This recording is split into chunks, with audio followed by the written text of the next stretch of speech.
ये मैं कहाँ हूँ और मुझे इतना दर्द क्यों हो रहा है? ये मेरे साथ क्या हो रहा है? मैं एक शहजादी में तब्दील हो रही हूँ। तुम मेरा अब तक का सबसे बड़ा कामयाब तजर्बा हो और अब तुम मेरी मलकियत हो। तुम कौन हो? क्या चाहते हो मुझसे? मुझे यहाँ क्यों लाए हो? अब जब तुम शहजादी बन चुकी हो, तुम महल में जाओगी, वहाँ की सारी दौलत पर कब्जा करोगी। ये शहजादी वापस क्यों आ रही है? सारी जायदाद हमारे बेटे की है। अगर आई तो उसे नौकरानियों की तरह रखेंगे। तुम्हारी हैसियत ही क्या है? तुम सिर्फ एक नौकर हो।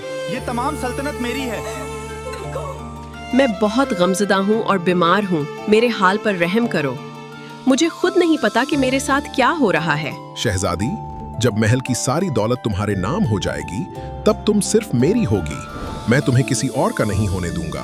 आखिर मैं यहाँ से कैसे निकलूं? इस जादूगर ने मुझ पर जुल्म किया है। मुझे मेरा असल घर, मेरा खानदान बड़ा याद आ रहा है। आसमान पर खुदा ने भी उसकी आहो बका सुनी और उस पर रहम फरमाया। खुदा का शुक्र है कि मुझे जुल्म से निजात मिली। मैं कैद से आज़ाद हो गई हूँ। अब मैं अपने घर जाऊंगी। यही मेरी दास्तान थी। जुल्म तो हमेशा खत्म होने के लिए होता है।